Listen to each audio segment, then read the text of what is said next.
Go ahead and call the meeting to order.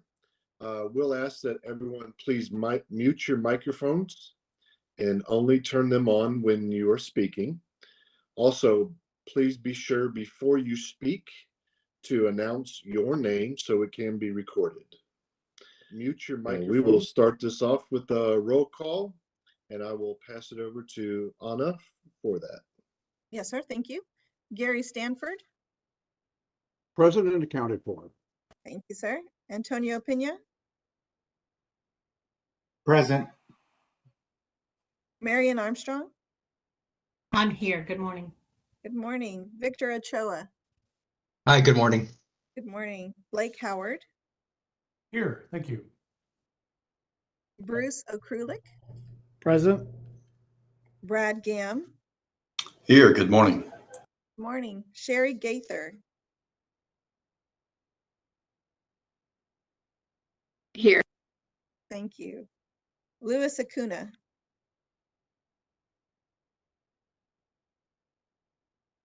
Oh, you're muted, sir. Present. Thank you. Laura Kuvion. I'm here. Good morning. Good morning. And presiding officer Chris Jeter.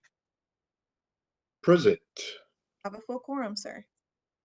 Excellent. All right, so we're going to have our welcome and overview of the agency. That will be done by Mr. Brian Francis. Brian, all yours. Mr. Chairman, I'm Brian Francis, the Interim Executive Director at the Texas Department of Licensing and Regulation. What that means is that if you're familiar with The Godfather, just when you think you're out, they pull you back in. I was the Executive Director for 5 years at the agency when we first brought the mold program over.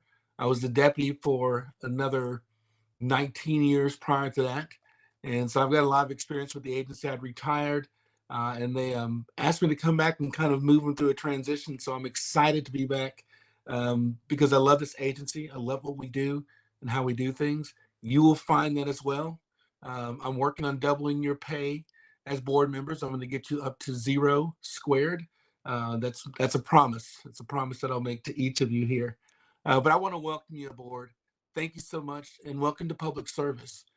You're going to provide a valuable insight for our agency. This was something that was missing. We had 31 advisory boards and didn't have one for mold. And I know that the industry fought hard to get this. They brought it up in last year's strategic plan, and we're successful in getting it through the legislative session. So that's a big deal, and hats off to you. So what does it mean for you? It means that you're going to get a first look, a first bite, a deep dive into the agency's operations, any type of mold rules that we have, whether it's standard of care, whether it's licensing requirements, fee recommendations. You're also going to get a very deep dive into the enforcement penalty matrix. This is a key one. This is the one that says, hey, if there are bad actors in the industry, we think that this violation should be greater than this violation. And your insight as professionals in this industry, and Laura, I'm not excluding you, you're going to be able to bring that perspective from the public member side of things. It's going to really help us hone and fine tune that. We were doing it on our own, and so we're grateful to have some experts weighing in. Let me give you a quick overview, and my staff's laughing because they're like, Brian never speaks quickly. Let me give you a quick overview of TDLR. So we're the largest occupational licensing agency in the state of Texas. What does that mean? It means we have about 39 programs under our watch. Oh my goodness, how can you do that? That's too much. Oh, there's the bloating of government. Well, actually, it's the shrinking of government because some of these were standalone programs having 3 employees, 9 employees, 12 employees, and they didn't quite have the economies of scale or efficiency that can come with our business model. And so they move them into our agency. We're humble enough to know that we don't know a lot of things. So we try to bring on experts, and the advisory board's role is so key in helping supplement what we do not know. We do not want to touch how you do business or tell you exactly how to do your business. We know how to license. We know how to do enforcement cases. We know how to respond to calls that come in. You get to bring in that expertise of, hey, this standard of care should be toggled just this way. If you make that change, Brian, you're going to screw up the whole industry. Don't do it. Those are the type of things that you're going to bring to the table that's really going to allow us to be smarter. At the end of the day, if you think about us every day, then we are too much in your business. And you're going to help us find ways to make sure that we are just right in providing that consumer protection, but also inspiring and encouraging small businesses to thrive in Texas. That's what the governor wants from us. That's what we try to provide moving forward. So TDLR is set up functionally. If you think about a lot of state agencies, they're siloed. They do one thing and everybody does this one thing. We're set up with the licensing division, and all 39 programs, all 19,000 licensees kind of churn through that licensing group. We've got an enforcement group that takes on all the cases, intake, doing the investigation and the prosecuting side of it, a field inspection group, a compliance group, which is more akin to our program management, the folks that have a little bit more understanding of our program, not to supplement yours, but just to have some working knowledge of what you do and what our different industries do.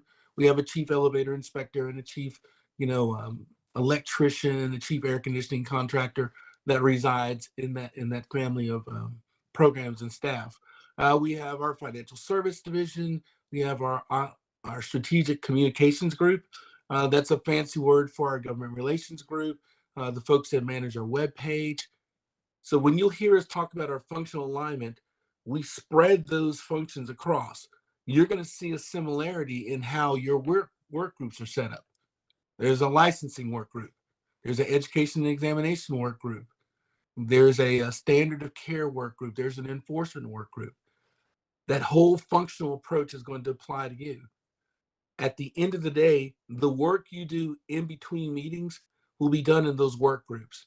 They'll be hosted and led by an employee from the enforcement division or the licensing division, but it's going to allow you to step into a very specific area and then come back to the advisory board with recommendations. So your colleagues will break out and Chairman Jeter will request each of you to say, hey, which committee or work group do you want to work on? And that'll kind of dictate the work you do for us going forward. So how does TDLR rules come to you? Some of it will come to you through the strategic planning process. Some of it will come through challenges that we're having, maybe in enforcement cases, hiccups that we're having in our licensing process, standard of care provisions that may be older than my beard. There's an opportunity for you to dive in and really help us figure out, hey, this provision's been here since the beginning of time, but it doesn't need to be here anymore.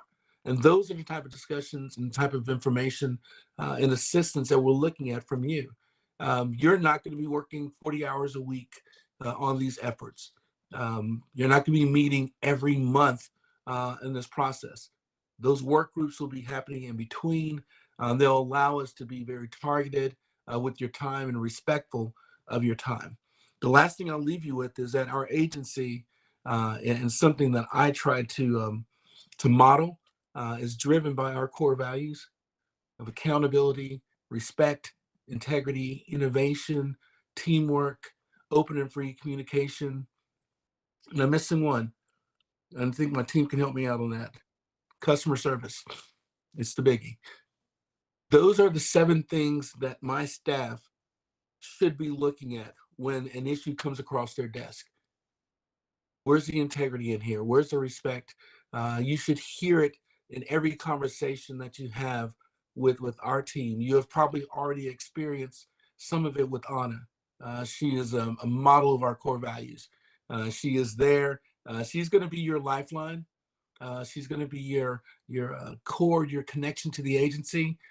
Say you've got a question about enforcement and you can't remember that prosecutor's name. You can't remember who the licensing person is. Call Anna. She's going to connect you to that person and make sure that whatever questions, concerns you have, that they get addressed, that you get connected to the right people. So lean in on her. She's one of the best.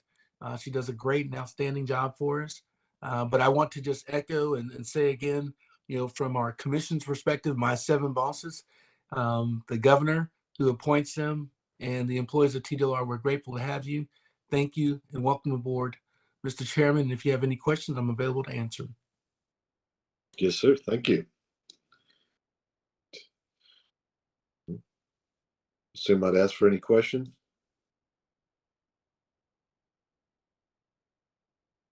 No questions? Good job.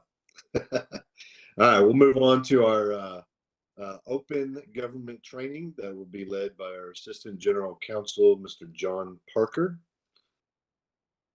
Good morning, Mr. Chairman. Thank you.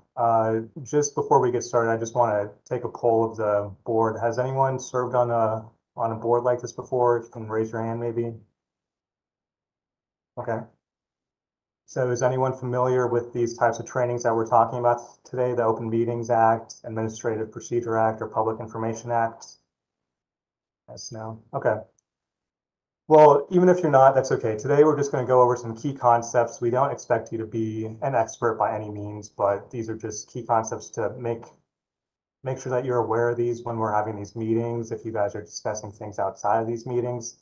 So this is just a high-level review, but of course, if you have questions, you can always reach out to me or reach out to Anna, and she can get a hold of me, and we can try to get those questions answered, okay? So I'm going to share my screen.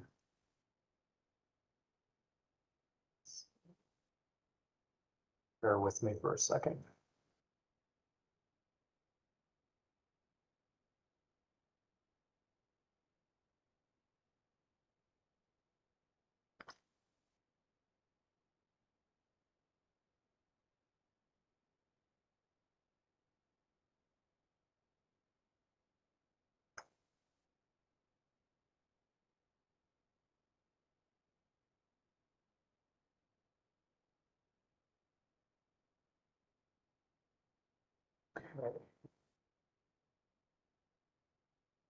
So John, That's great.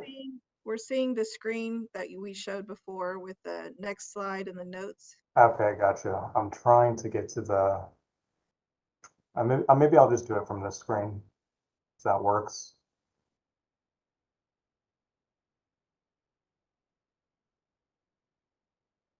Okay, we'll just do it from the screen. Okay, so we're just going to dive right in. This is training overview for the Open Meetings Act, Administrative Procedure Act, and the Public Information Act. We're going to start with the nuts and bolts of the Open Meetings Act. The purpose of the Open Meetings Act is to ensure open and transparent government. This act requires meetings of governmental bodies to be open to the public and to be preceded by public notice of the time, place, and subject matter of the meeting.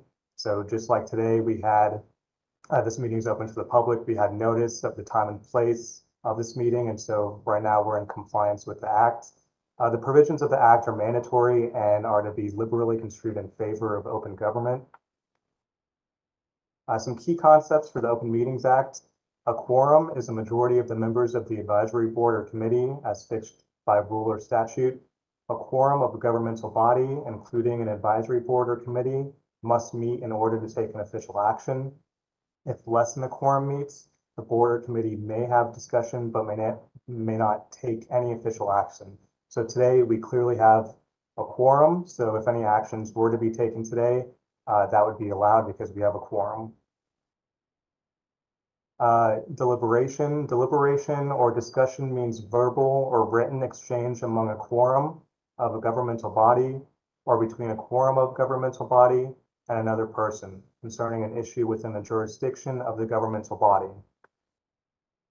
Meetings. A meeting occurs anytime a Sorry to quorum. interrupt, John, but we are not going from slide to slide. We see the very first slide still. Okay.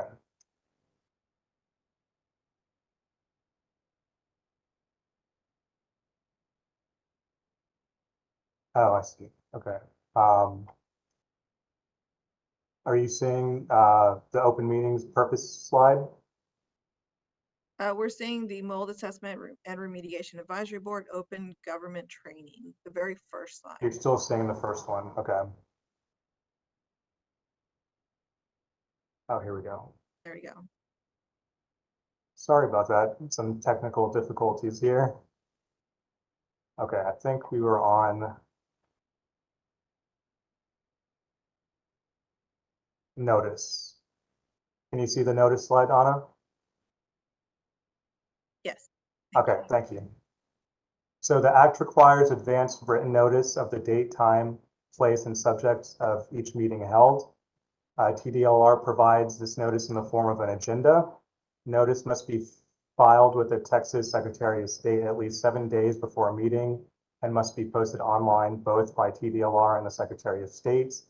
A board or committee may not engage in discussions about a subject not included in the agenda. So yeah, we have an agenda today. We're going to follow that agenda. If we divert from the agenda, I'll step in and say we're getting off topic because we have to keep our discussions today based on what's listed in that agenda. So what about social functions, conventions, and workshops? So a question that we get quite often is a meeting, as we just learned, occurs whenever a quorum of a body engages in discussion about an issue within the governmental body's jurisdiction. So can you guys ever meet in an informal setting without violating the act? And the answer is yes, of course you can. Members are free to engage in conversation that is incidental to the event. However, the discussion will be subject to the Open Meetings Act if a quorum of members is involved and the members either engage in a discussion or make decisions about board or committee business or take formal action. So if half of you were to go and get lunch together after this, you can talk about stuff that was incidental to the event, but if you guys start talking about official action and we have a quorum, then that would be subject to the act. So you guys are free to have discussions or conversations, but try to keep it not formal, and you can't make any business or decisions when you guys have a quorum together or when you guys are engaging in discussions. So some key points to remember: always be aware of any situation occurring outside of a properly noticed meeting in which a quorum of members is present or engaged in discussion. Do not engage in substantive conversations relating to board or committee business or policy when a quorum is involved and you are outside of an officially noticed and scheduled meeting. And so beware of the walking quorum. This is something that can sneak up on you without realizing it. A walking quorum occurs when fewer than a quorum of members engage in discussion about official business and then communicate those discussions to other members. While fewer than a quorum of members participate in the initial communication, subsequent communication with other members will result in a quorum discussing official business outside of a public meeting. So if two of you are sending a text message and then the contents of that text message gets sent to some other board members and you guys, if that content reaches a quorum of the people, you can inadvertently, create a walking quorum. So just keep that in mind when you guys are having discussions among yourselves, and then maybe some of that information gets transferred over to other members. So just be aware of that. An example is on a 5-member advisory board, 2 members exchange a phone call and emails expressing thoughts on an upcoming rule change, and they exchange research that they have each individually performed regarding the issue. One of the board members subsequently forwards the exchange to another member. The members have now engaged in a walking quorum by engaging in a small group discussion outside of a properly noticed board meeting. So just be aware of that. Walking quorums can occur during a conference call, a video conference, a hallway discussion, emails, text messages, or other new technologies. So yeah, in particular, recently with Twitter, Facebook, and instant messaging, these are issues that can come up quite often. So just be aware of that. Best practices to avoid a walking quorum. To avoid a walking quorum, members should not meet in small groups, discuss board or committee business, and then communicate those discussions to other members. You should not send emails or text messages to a quorum of members regarding official business, even if each email is addressed and sent to each member individually. You should not create posts on social media about board business where a likelihood exists that a quorum of members could participate in discussions. And lastly, you should not ask a quorum of members, even on an individual basis, for feedback or comments on board or committee business outside of the public meeting. This is also called polling, which is essentially conducting an informal vote on an issue. So guidelines for open sessions, a board or a committee is limited to discussing the specific items on the agenda. During the public comment portion of the meeting, members of the public are given an opportunity to speak, and the presiding officer may set reasonable limits on commenters. A member of the public or a member of the board may raise a subject that has not been included in the agenda. However, any discussion of the subject must be limited to a proposal to place the subject on the agenda for a future meeting. So guidelines for open sessions, best practices. To avoid violating the act on a basis of insufficient notice, members should limit discussions to the specific agenda items contained in the posting filed with the Secretary of State. Members should avoid allowing discussions regarding specific agenda items to wander off course into new issues that have not been noticed to the public. And again, that's one of the reasons why I'm here. If we start to meander, I'll try to bring us back on topic. Members should not respond to or discuss issues that are raised during public comment, which are not on the agenda, and specifically identify items for future agendas and communicate those items to TDLR staff.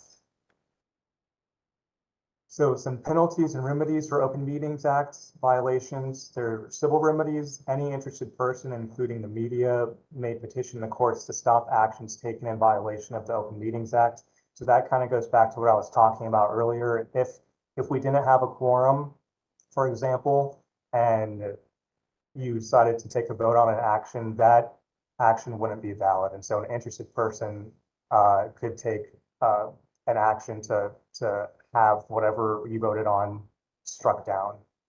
The Open Meetings Act also specifically states that an action taken in violation of the act is voidable.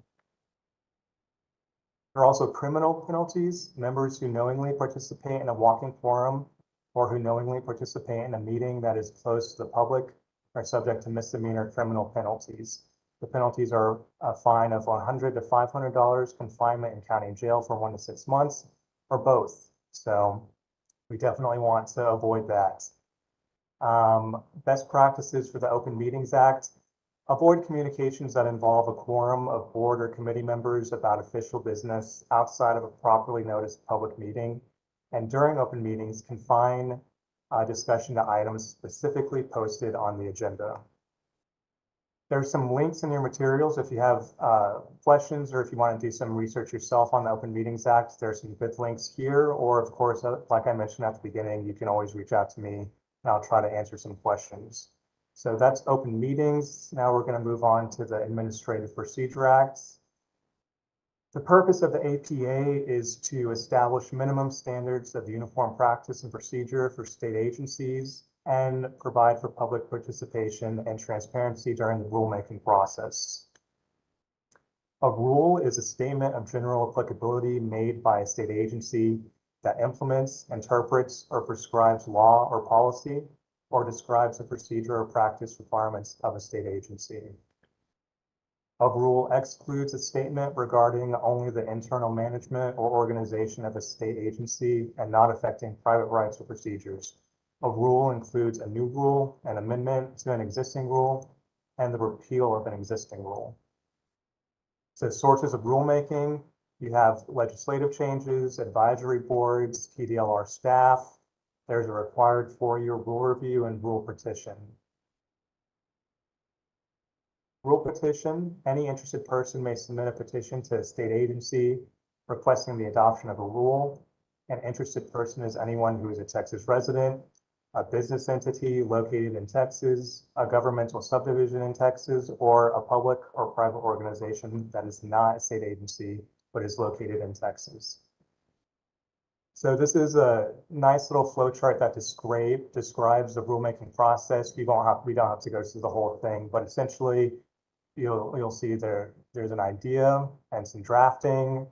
The rules are drafted. It's reviewed by the governor's office. We have advisory board meetings where we discuss those rules. It's published in the Texas Register. We allow a public comment, 30-day public comment period. We'll reconvene again for a second or third advisory board meeting. And then eventually it gets adopted at our commission meeting, and then it becomes effective. So that's the rulemaking process in a nutshell. This is just another. Hey, John, this is Brian. Can I weigh in real quick? Go ahead, please.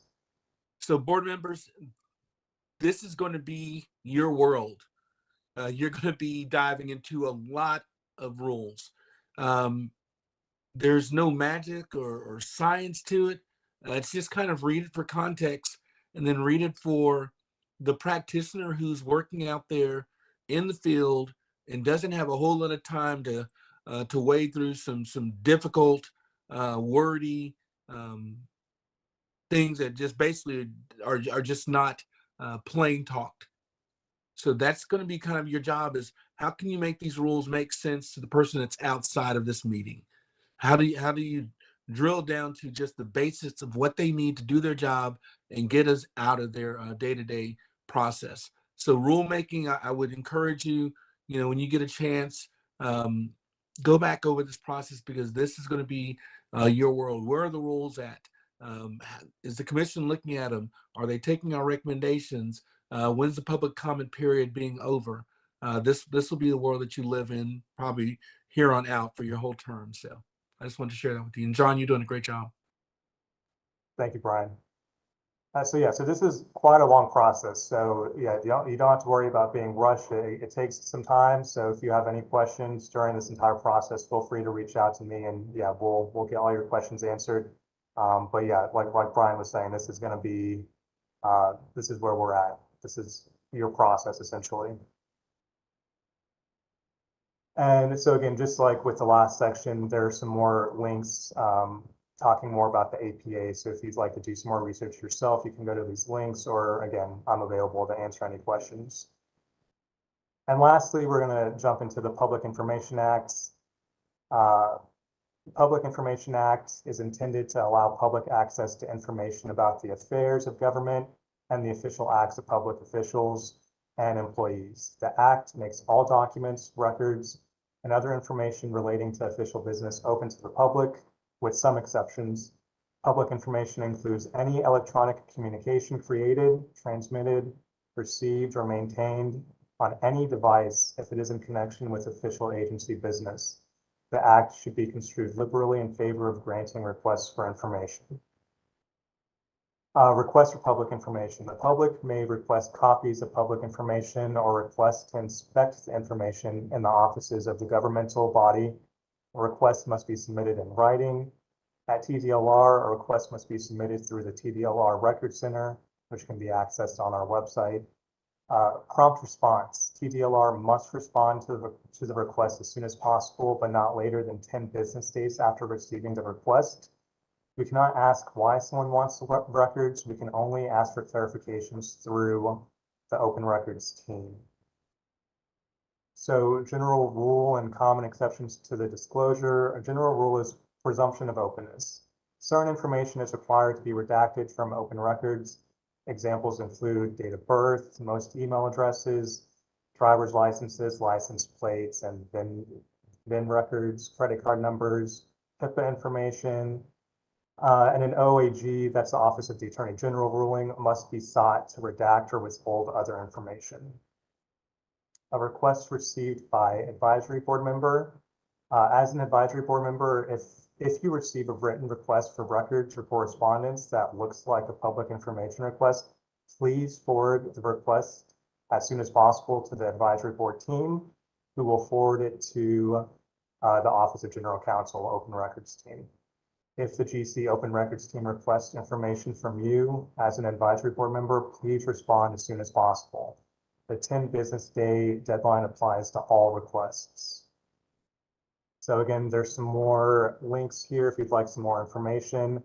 Also available to answer any questions if you have them. So that's all I have. I'm going to stop sharing the screen. And yes, I'm available if you have any questions. Thank you. Good job, Jonathan. Thank you. And I do have a question. Is that your slides? Is that able to be sent out to all the board members so we got a good reference point? Yes, absolutely. Perfect. I can send them out to you, sir, after the meeting is over. Awesome. Any other questions for John? Gary Stanford here. Can you hear me? Yeah, go ahead. Okay. I want to just make sure in regards to communication with other board members and other individuals outside the board. I'm a mole assessment consultant. And I need to personally, can't speak for a whole group in this industry. I have been reaching out to other MACs to ask them what's good and what's bad about the current mole program, and also my other fellow board members who are MACs. Is there anything in the rules and regulations that prevent me from communicating with my fellows? No, I mean, you can carry on as business as usual. The only thing that we're trying to limit is just discussions, internal discussions that we may be having during these meetings or during collaborative processes. Like on the agenda, we're going to be dividing you into work groups later on. So the items that you discussed during those work groups, that should not be discussed with other members because that should be open to the public. And so, yeah, if you're going about your normal day-to-day business, by all means, you can definitely continue to do that. Mr. Chairman, Brian Francis, Ms. Stanford, that's exactly what we want you to do. Be a conduit for all those different ideas out there, and let folks know that you've got an open ear to those issues. You know, some of the things you want to just avoid is that, let's say that the board was taking up a specific rule and it was going to do 36 feet of contiguous space versus 96. That's made up, so I don't want anybody freaking out. Or 96. And then you were like, well, let me go see what my fellow board members are. Are you leaning towards the 36 or the 96? Those are the conversations we don't want you to have, is trying to deliberate and gather a decision or polling your fellow folks of what's going to go on. But asking your fellow Macs, hey, this 96 is worrying me a little bit. What do y'all think? How would that impact your business? That's the type of data and information that's going to really allow for us to have a better quality rule. So we definitely want that. Gary Stanford again. Even those MACs who are serving on the board should limit our conversations. You can still talk to them. You can definitely still talk to them, but just be mindful that, you know, if you're talking to, 3 of your Macs, and then all of a sudden you like, I want to see what Laura's thinking about, and let me go pull in the chairman, what he's thinking about. That number starts increasing, and now all of a sudden you're tipping towards a quorum on that issue. And so it's just some numbers game. But I will tell you that the approach that you've already outlined is exactly what we want. We want you to have those conduits. We don't want you to be a silo of thoughts. We want you to, be a conduit that brings a lot of different ideas to the table. Just beware of the walking forum. Will do. Thank you, Gary. Thank you, Brian. Any other questions?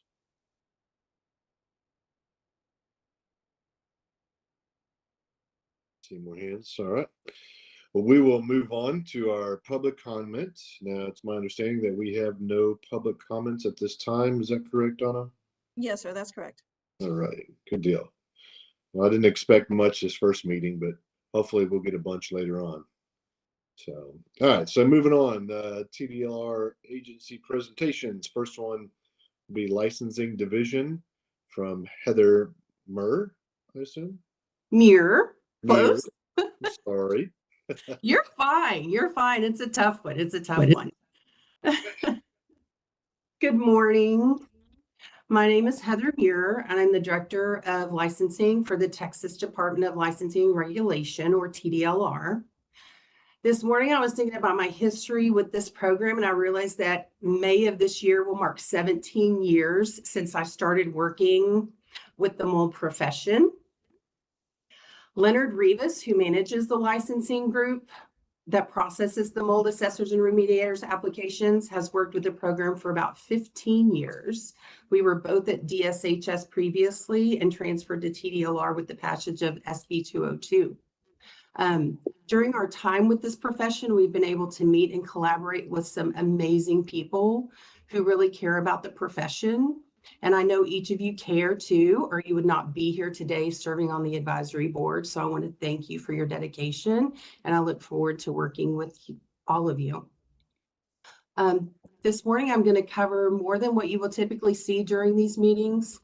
Brian provided a great overview of the agency earlier, but I wanted to give you an overview of what licensing does, who we are, and how we are organized, and give you some overall licensing statistics and then more specific licensing statistics related to the mold program.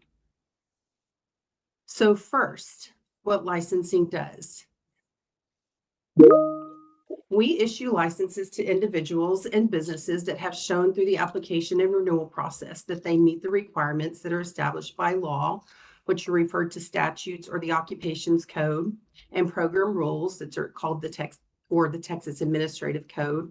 In order to determine eligibility, staff will review transcripts from colleges and universities and our licensed education providers for conferred degrees or specific coursework. We review and verify national certifications as well as licensure in other states. For licenses that require specific experience, staff ensure that the experience is relevant and completed in specific programs or under the necessary supervision. We also review insurance and bond information when it's required. We do this currently for 38 programs, about 200 license types. And currently we regulate over 919,000 total licensees, businesses, and equipment, which breaks down to north of 688,000 individual license holders and 231,000 businesses or pieces of equipment. This next slide shows you a little bit about who we are and how we're organized. The licensing division currently has 72 full-time positions. We are aligned in 4 teams with 3 licensing teams that support multiple programs and 1 licensing support team that does a lot of our mailing of documents and tracking some of our statistics. You will see on this chart that the mold assessors and remediators program is in the green box. It's the 3rd one over. Leonard Rivas, who I mentioned earlier, is the manager. He has 16 team members, including 2 amazing team leads, Regina Horton and Charo McCain. Typically, you will see one of them at these meetings giving this presentation, but due to scheduling conflicts, you got me today. So now I want to share some overall licensing performance measures with you. These are overall numbers for the 38 programs that TDLR regulates. What you will see in this chart are several measures that we track. We have included information for FY is fiscal year 21, FY 22, and FY 23. And what that means is our fiscal year runs September 1 to August 31 of the following year. So when you hear us talk about fiscal years, that's what we're referring to instead of a calendar year. So the percent of new individual licenses issued within 10 days, you will see those percentages for the fiscal years. Our current target is 95% for FY24. The next one is the percent of individuals renewed within 7 days. Our current target is 97%. So not only do we want to do it right, but we want to do it as quickly as possible. And that's why we track those numbers. So the percent of new individuals issued online is the next row, and our current target for FY24 is at 92%. The next one is the percent of individual licensees renewed online, which is 97% for this year is our target. And this is important because online applications and renewals get to licensing quicker than if you mail it. So I always advocate that you do your licensing applications and renewals through that online portal, because as soon as it's submitted through that portal, we can see it and we can start working on it. The next 4 rows show the number of new licenses issued and renewed for individuals and businesses. In the 2 individual categories, you will see steady growth. For the facilities and businesses, you don't see that steady growth rate. It's not as clear, but this could be due to several factors. Most licenses are issued for 2 years, so you may see a spike in some years and not in others. There could be changes in regulation, such as combining of license types or deregulation of others. It also could be due to late renewals and general industry trends. In the last 3 rows, you will see total license populations for the last 3 fiscal years. So now I want to move on to the specific mold assessment and remediation program statistics. And this report is what you will see at all of your meetings going forward. On our report, we list 7 license types. We don't process the training providers. That is done by the Education and Examination Division. So you won't see those numbers provided on our report. So what you will see on this is, again, totals for fiscal year 2022 and fiscal year 2023. And then you'll see the first quarter for 24 and the second quarter for 24 in the last 2 columns. And each one of those boxes show you the total number of new licenses issued and the percent of those that were submitted online.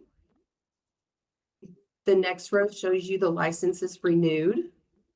That's the number that were renewed. And then during that time period, and then you'll see the percent of those renewals that were submitted online.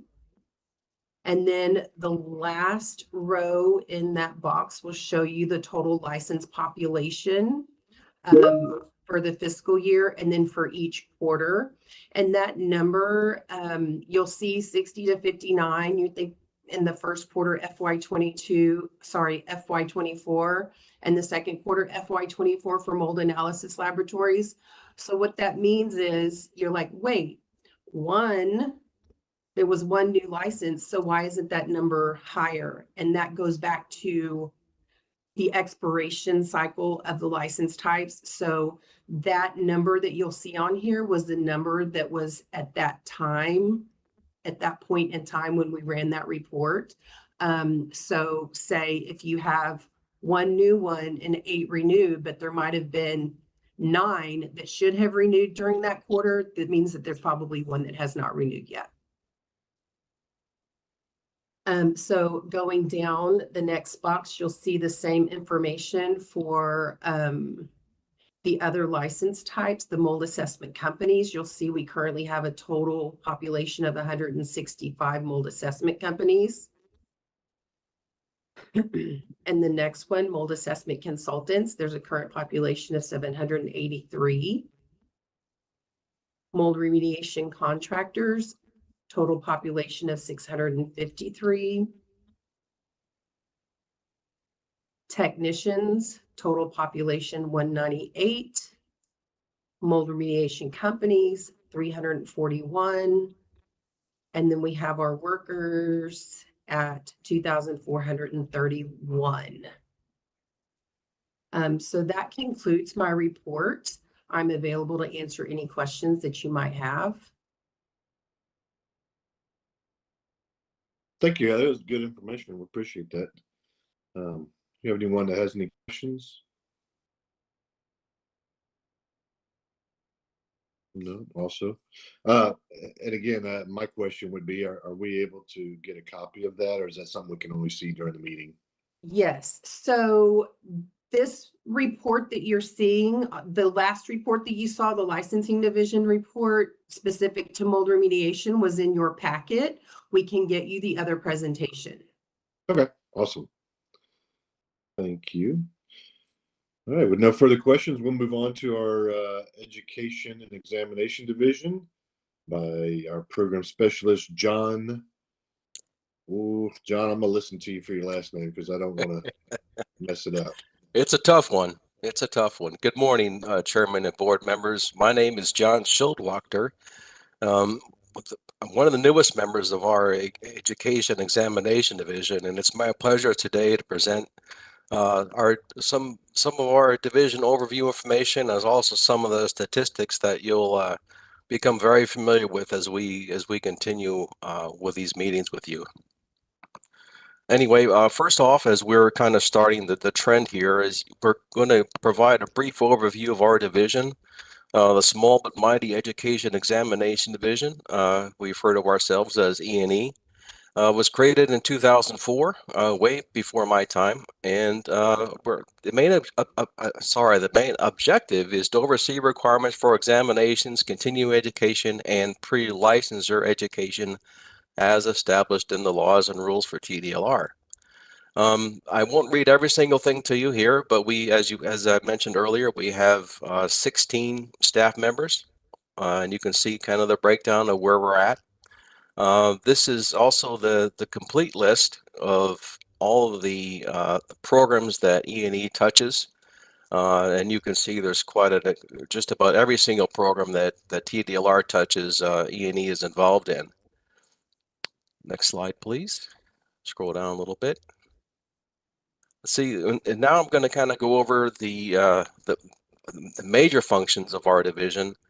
Again, I won't read every single word to you, but as far as the education, the E in education, we mainly consist of agencies and professions, mainly in the continuing education area. You can see there we have the numbers as far as the number of continuing education providers, and also pre-licensure information there below. Another big thing we do in this division is obviously examination.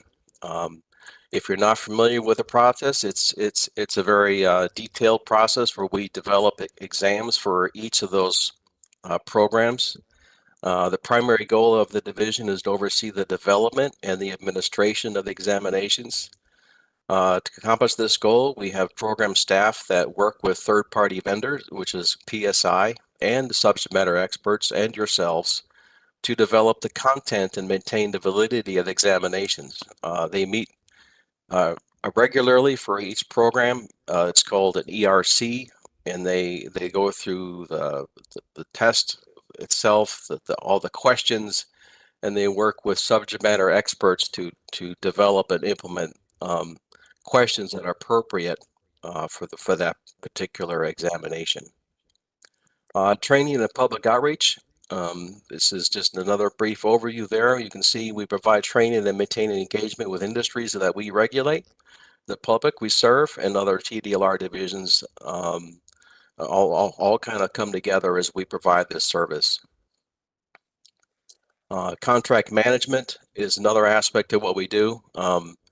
As far as the contracts that we are a part of, we share that information as well. Next slide, please.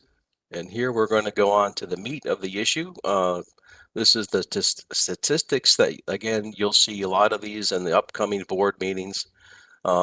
This is the practical examination overview. As you can see, we have the last 2 fiscal years, the current fiscal year and the one before it.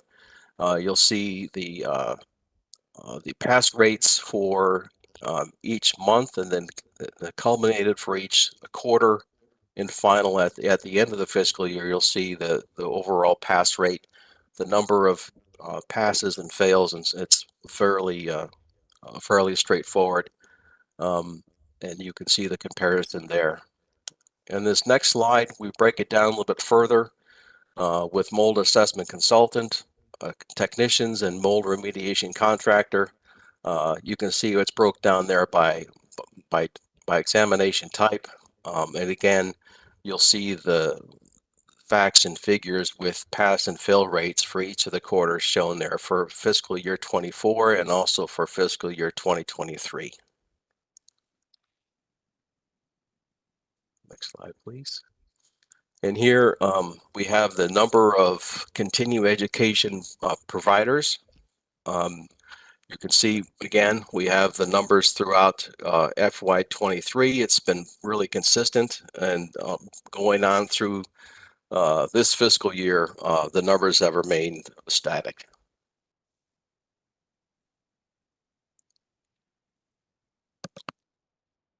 I believe that's all I have for you today. I am available and I will do my very level best to answer any questions you may have. Thank you, John.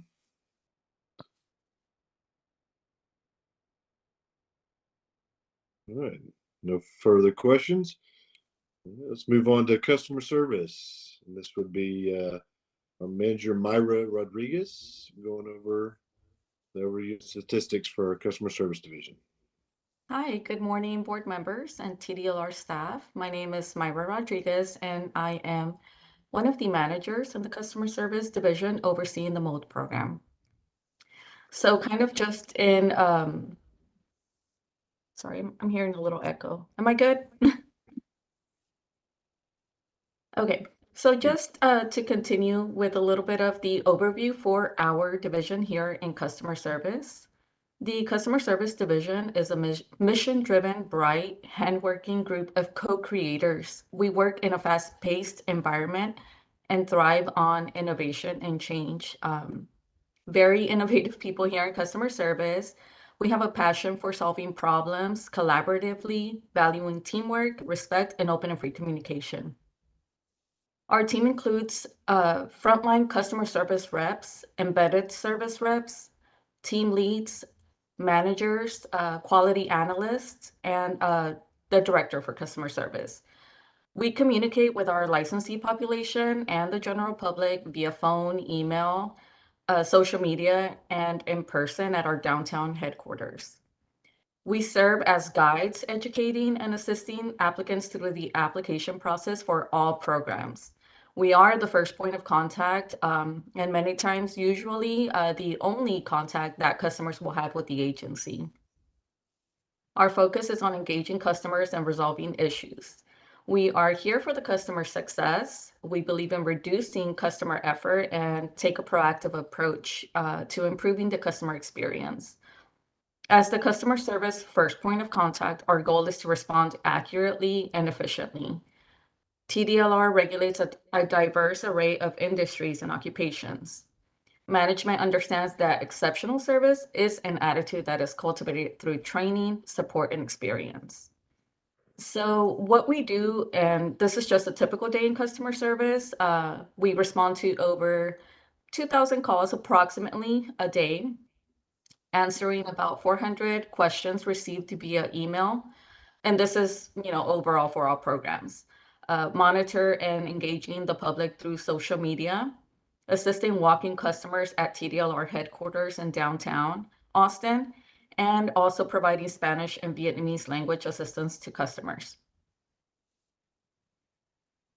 So this, as you see here, the top 10 license types that we receive here in customer service is cosmetology, barbering, which is, now combined, speech language pathologist, massage therapy, electrician, driver education, air conditioning and refrigeration, the tow truck program, laser hair removal, and the elevator program.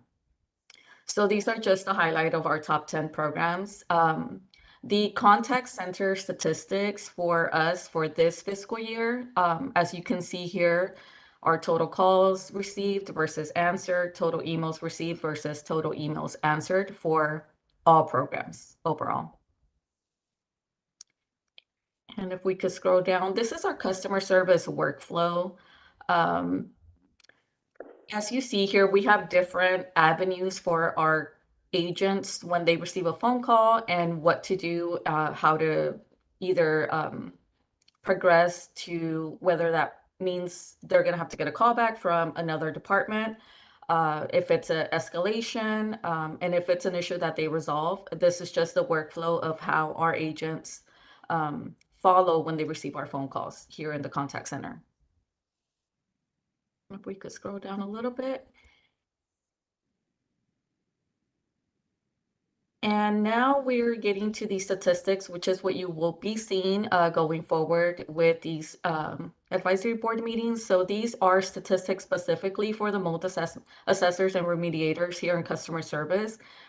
For this fiscal year, our contacts are total calls and emails for this program, which comparing to the fiscal year 2023, it looks like we're slightly higher for this fiscal year overall in contacts, except for the month of October. But as you can see here for February this year, we have 390 calls and emails versus last year we were at 300. So they have contacts in our call center here have increased the numbers for this fiscal year. And this actually concludes my report, and I'm available for any questions that you may have. Thank you, Mary. Boy, y'all are busy. Yes. Anyone else have any questions? Mr. Chairman, it's Brian Francis. I thought when she showed the top 10 list, I could see some of the folks on here like, well, we got to step up our numbers. And I saw them starting to call the call center to increase the mold's numbers so they can be in the top 10. But it's not meant to be a competition. We're just meant to serve. Yeah. All right. No further questions. We're going to move on to our compliance division. I guess this can be Mary or Rick, both. Good morning. My name is Mary Hoffman. Can you hear me okay? We can. Okay. Good morning. My name is Mary Hoffman. I am one of the team lead for the health and wellness section, and I'm standing in today for Katie Bryce, our section manager. Our compliance division staff provide valuable subject matter expertise, and we are a single point of contact for the agency programs.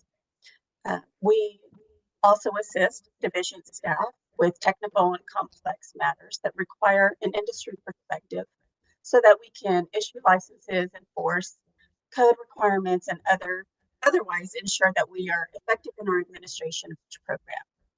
Compliance staff manage and conduct industry studies and research, such as TOEFL studies, comparisons of license requirements from other states, and also technical requirements in various programs. Compliance staff answer questions from mold assessors and remediators, the public and stakeholders about state regulations relating to mold assessment, mold remediation projects, and inspections. The division staff also provide expertise in customer service for such varied professions such as athletic trainers, auctioneers, harboring the 38 divisions, the 38 programs that everyone continues to talk about. We also serve and assist with all of those 38 programs in the compliance division. We also support the motor fuels metering and quality program, which transferred from the Department of Agriculture on September 2019. The motor fuels team performs investigations into skimmers and assists the enforcement division with fuel quantity complaints. And most recently, they are developing the electronic vehicle charging station program. Our compliance division is organized into 3 regulatory program sections, so they are grouped. There's the consumer protection section. Michael Strawn is the manager for that section. We have the health and wellness section. Katie Bryce is the manager for that section, and that is where the mold assessors and remediators program is housed. The business safety section, Delisa Hamilton is the manager for that team. And if you'll scroll down just a little bit, Anna, here's a snapshot of the organizational structure and setup for the compliance department. You'll see Charlotte Milder is the director for our division. We have over 80 full-time employees or positions in this group, in this division. And you'll see how the 3 sections, how the programs are grouped under the 3 sections. And that is the overview for the compliance division. And now Rick Garza will talk about our current projects and our outreach efforts. Good morning, everyone. I'm Rick Garza. I'm with TDLR, and I'm the program specialist for the mold program. Steve Eicher is my backup program specialist for this program. Right now, our current projects is basically we continue on working with build implementation teams for regulation changes. Also, we work with licensing division, providing them with expertise and requirements if they have questions. Along with customer service, we're kind of basically respond to questions from all different divisions, including the public. And in December, our compliance staff began administering the mold inspections through a third-party contractor. And as of February 29th, we've done 39 inspections assigned. 28 inspections have been received. Out of those 28 inspections, 21 inspections were in full compliance. 5 inspections with minor violations corrected on site, and 2 violations referred to enforcement, mainly dealing with negative air pressure in containments. Other than that, do you have any questions for me? Thank you, Mary. Thank you, Rick. Good to see we got some enforcement going. So thank you. Victor Ochoa, I have a question. Go ahead. Would the TDLR portal for submitting notifications for mold projects, is that through compliance division or is that through the customer service division? And what department regulates or administers that rather? So the notification process came from our field inspections division to our compliance division. I review those notifications, so I'm the contact person for mold notification issues and for also assigning inspections to our third-party company.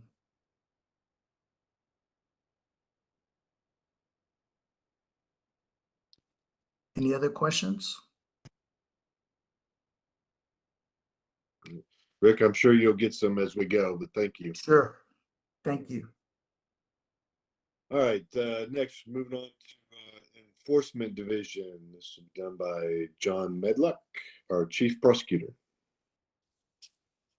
Good morning, presiding officer and board members. My name is John Medluck. I am the Chief Prosecutor for the Enforcement Division. I'm going to start off first with a little overview of what it is that we do here in the Enforcement Division. As you can see here on the slide that's showing, we're led by our director, Ron Foster, and we currently have 4 managers. The way we've set up in the Enforcement Division kind of mirrors the life cycle of a case, where we have our intake section, which is led by Cheryl Wilson, our investigations, which is led by Art Arevalo.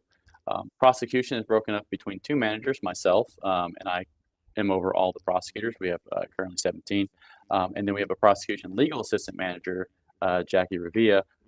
Actually, Jackie just retired after a long service of state service, nearly 30 years, and the vast majority of those with TDLR. So we wish her well in her retirement, and we are currently in the process of trying to replace her so that we will have a full staff in that.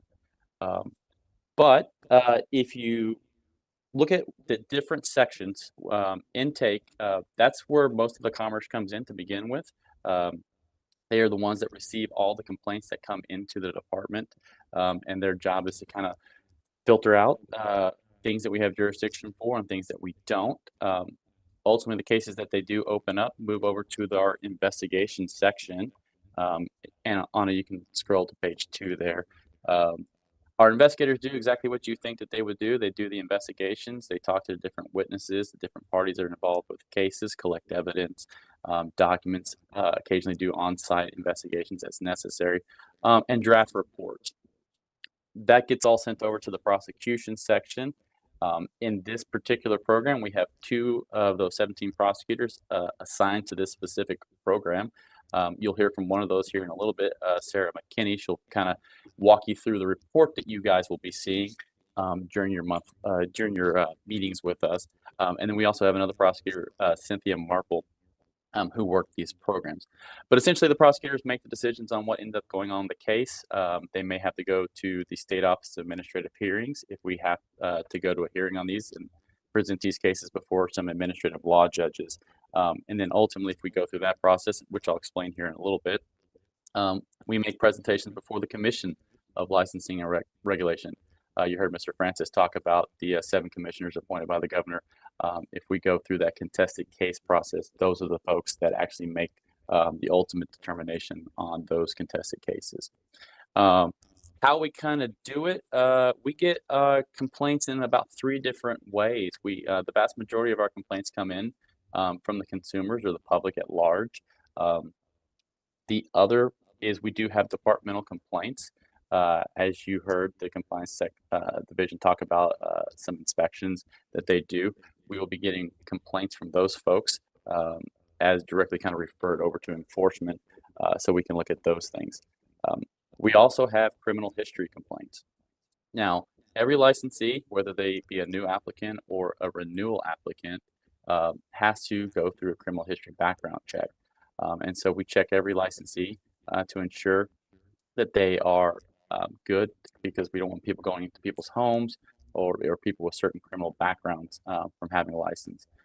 Now, the vast majority of people that do go through this process pass it with no issues or no worries.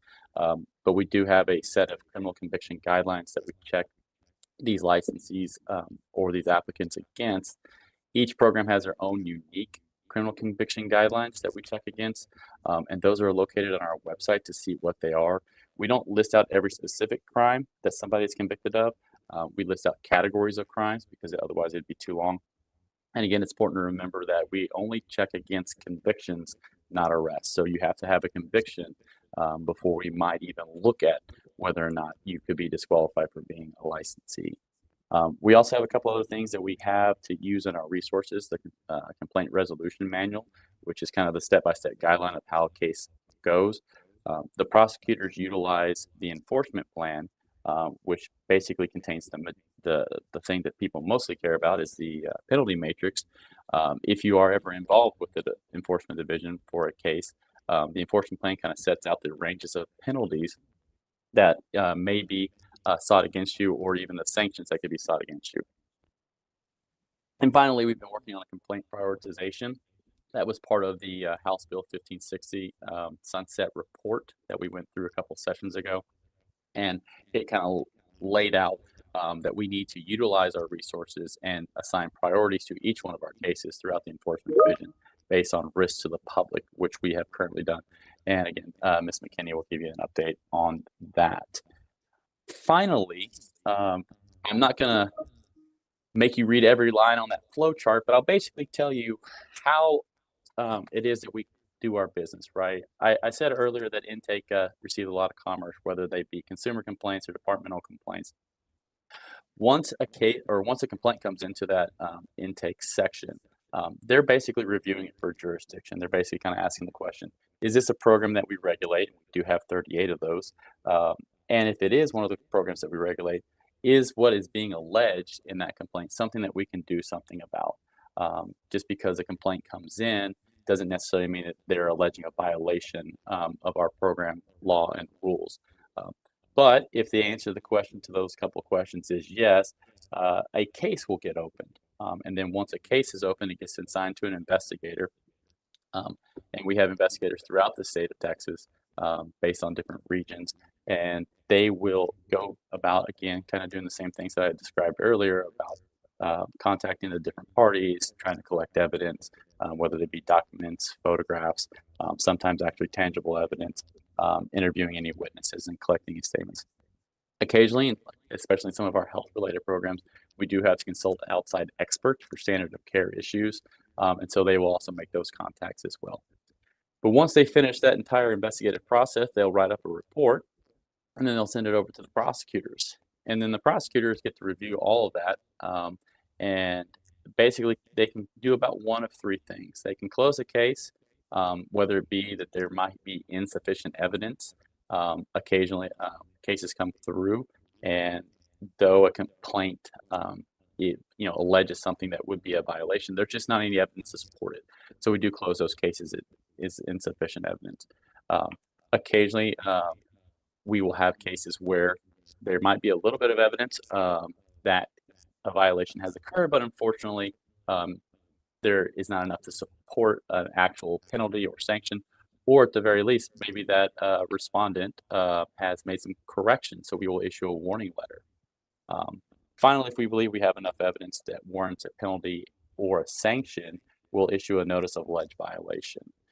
Now, that's a formal document that we send out that basically puts the respondent on notice that we believe that they have committed a violation of our program laws or rules.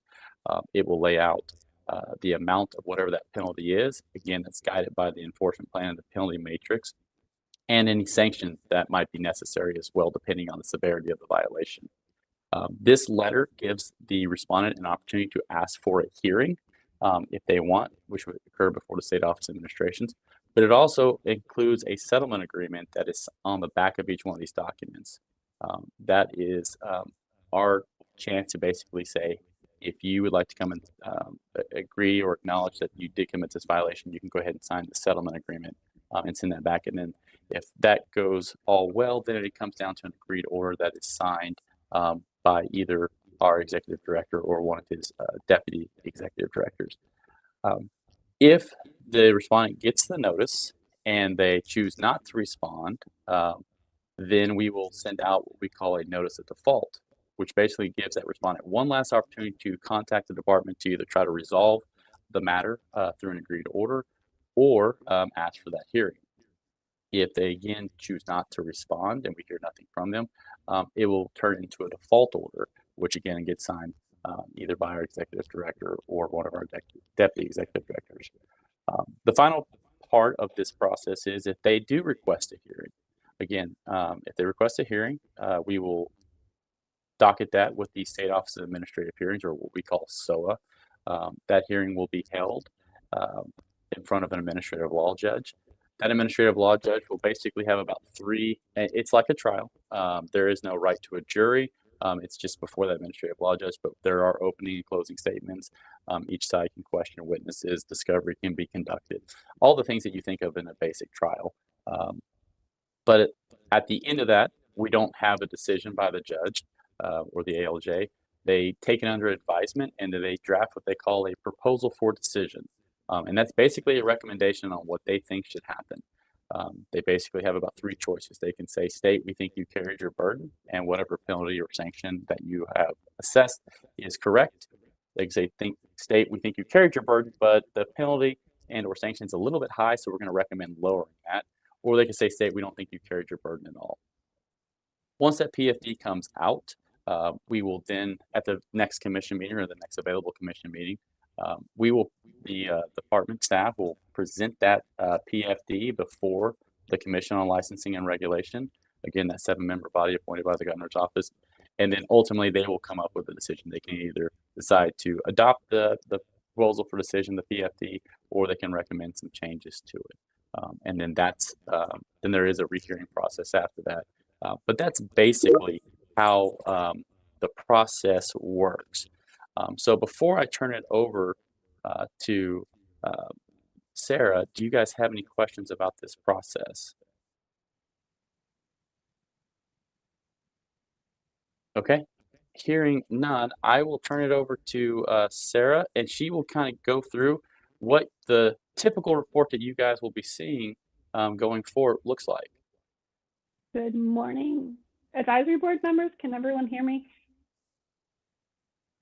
My name is Sarah McKinney, and I'm a prosecutor for the Enforcement Division, and I'm going to present the enforcement report to you today. Thank you all for being here. I'll be covering key statistics, case highlights, and case prioritization. As you'll see, the numbers you see in this are statistics in the program through January fiscal year 2024 and through January fiscal year 2023. At these performance measures at the top are the department's performance measures, which are reported to the legislature. Overall, the mold remediation cases remain a small percentage of the department's cases. Of the cases opened for your program, 4.67% resulted in disciplinary action, and this is below the average for the department. For other department programs, disciplinary action has increased from fiscal year 2023 to 2024. Following that is the criminal history review. For applicants who may have disqualifying criminal history, these cases are handled by our criminal history prosecutors. And for the fiscal year 2024, we did not have any criminal history cases in the mold program. The next section details where the division of complaints come from and whether they're from consumers or within the agency. The chart at the top of the next page shows it puts these numbers in a pie chart for you, and the next section details caseloads within our enforcement divisions. The caseload in the program have decreased from fiscal year 2023 to fiscal year 2024. And then next we have the orders issued, which are the end of the road for a disciplinary action. And the only order in 2024 was by an agreed order. An agreed order is part of a negotiated settlement agreement between the department and the respondent. These penalties are more likely to be collected, as you see in fiscal year 2024. There were no mold programs received disciplinary action either year that resulted in a revocation or suspension of a license. The cases closed without disciplinary action is sometimes where enforcement division really shines. Enforcement's goal is not only to collect fines, but to try to gain compliance with the laws and rules for the program. When the licensee is able to take corrective actions, sometimes a case can be closed with a warning letter. There are also cases which may have been investigated and are closed for insufficient evidence of a violation. There are a higher number of cases in the mold program that are closed without disciplinary action compared to the department's other programs. The next section details violations at opening, which is when the case is opened initially. More importantly, there are violations that resulted in disciplinary action. It looks like in fiscal year 2024, it was only for unlicensed activity. I have two case highlights in your packet to provide an example of cases that resolved by department staff. Both of these cases have been paid in full. And additionally, today, there's also information in your packet about a project that enforcement is working on in the direction of the Sunset Commission. The Enforcement Division has begun a review of each of the program's most frequent violations to identify and prioritize those that pose the greatest risk of super harm or injury. The goal is to focus our limited resources on the complaints that have the greatest impact on our public health and safety in the most efficient way. There's more detailed information in this packet if you are interested in learning more about this effort. That is the enforcement report now available if you have any questions.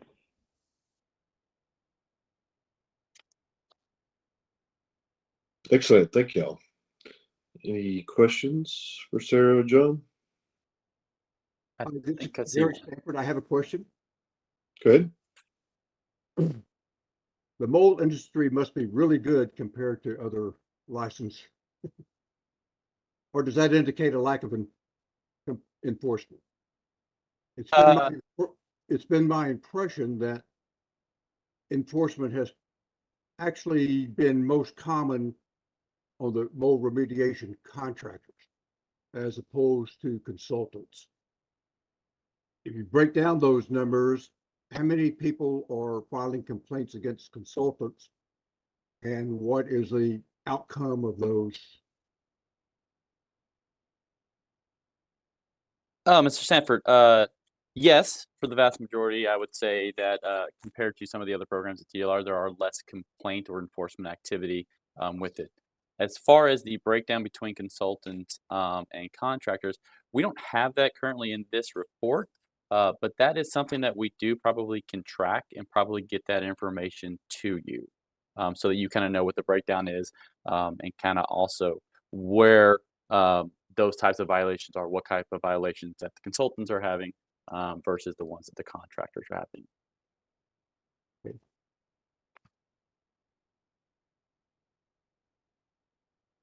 Any others?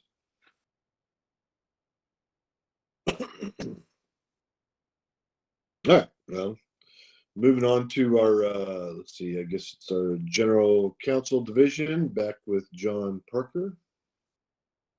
Yes, thank you, Mr. Chairman. GC usually doesn't do a staff report like this, but since this is kind of an introductory meeting, I wanted to go ahead and just give you guys a brief overview of what we do in GC. So who we are, we're the division that provides general litigation services and advice to the commission, executive management, and staff of the department. What we do, we prepare and file all agency rulemaking, which is the main purpose that we're going to be getting into in the future. We prepare commission orders and contested cases. We advise the commission and TDLR advisory boards. We coordinate litigation with the Attorney General's office. We coordinate the responses to all open records requests, like I was talking about earlier during that open meetings training with public information. We play a central role in legislative analysis and implementation. We prepare and negotiate contracts and interagency agreements, amongst other duties. And so how we do it primarily is through rulemaking. So GC is responsible for drafting or reviewing proposed administrative rules and handling all aspects of the rulemaking process to ensure compliance with the rulemaking requirements of the APA, just like we talked about earlier. We work with other divisions, those divisions that are here on this call that just did their staff reports. We work with these divisions on drafting rules, and then we present those rules to the advisory board, and then we make revisions based on your recommendations. So we prepare and file the proposed rules for publication in the Texas Register. We analyze and prepare responses to any public comments received and present the comments to you guys at a future meeting. And after that, it's the rules are presented to the commission for final adoption. So that's primarily where we're going to be working together on the rulemaking process. But on top of that, GC also handles contested cases and motions for rehearing, litigation, open records, contracts and procurement, and collections. So I'm not going to go too deep into those issues because primarily with the advisory boards, we're going to be working on rulemaking. So again, as I've mentioned before, if you have any questions during the rulemaking process, I'm available to answer those questions. And if you have any other questions about what we do in GC, feel free to let me know. So that's all I've got for right now. I'm available for any questions.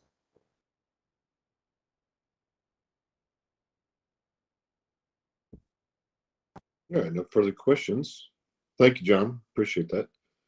All right, we're going to move on to Executive Office, and we'll have Mr. Brian Francis, our Executive Director, sum it all up for us. So first of all, I appreciate the patience. We've been shooting a lot of information at you. But I think it's important for you to get the context of how we operate as an organization so you can figure out how you can plug in, where you can get the information you need, or how you can help us as we move further. I'm not going to belabor the point. We provide strategic leadership for the agency. I've got two colleagues, my deputies, Stephen Bruno and Brandy Myers. They're the ones that carry the bulk of the work for the agency. They're doing a fantastic job.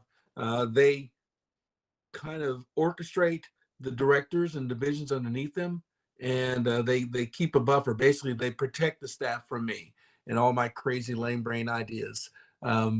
But we have a great time. We're getting ready to undertake our strategic planning process. And I want to put that out there, Mr. Chairman, that we're going to go around to Houston, Arlington, Harlingen, El Paso. We're also inviting our licensees via social media to give us some feedback on what we do well, what we can do better. If they were king or queen for a day, what's one change they would make in a rule, a statute, or a process by TDLR? And then also, what do they anticipate is going to happen over the next 5 years that's going to impact their industry, that'll have to impact the way that we do business? We encourage you and your members and industry folks to come out to those sessions, give us your feedback, to let you know it works. This group's existence came through that strategic planning process. There were comments saying we need to have a mold assessment and remediator advisory board. The process does work. We take those comments serious, and we have have a great relationship and pipeline with the legislatures and the folks in the pink building. And so we would encourage you and your members to come out, give us the feedback that we need to make our agency better as we move forward. Mr. Chairman, I'm not going to give you any more than that because it's been coming at y'all full force. And so I appreciate the patience and the focus that y'all have had today. Well, we appreciate all the good information. It's nice to see how get an insight onto how everything works there. So I know it's been beneficial for me as well as I'm sure others here. We don't have any direct questions from Mr. Francis. We will move on. All right, so our discussion of process for upcoming rulemaking. Again, we're going to go back to Mr. John Parker. Yes, I'm back. I'm sure you guys are tired of me, but one more time. So as we've been talking about all morning, I talked about the rulemaking process during the open government training. I just talked about rulemaking during the overview of what we do in GC. And so I just wanted to one more time, well, firstly, just say we're very happy to have you guys. Like Mr. Francis was just alluding to, we needed a board. And so we're happy to have you guys. For the last year and a half or so, we've been getting input from industry, from the public, from other stakeholders. And so we have current rules that are in place right now. We've been drafting a new set of rules to streamline it, you know, make it easier to read.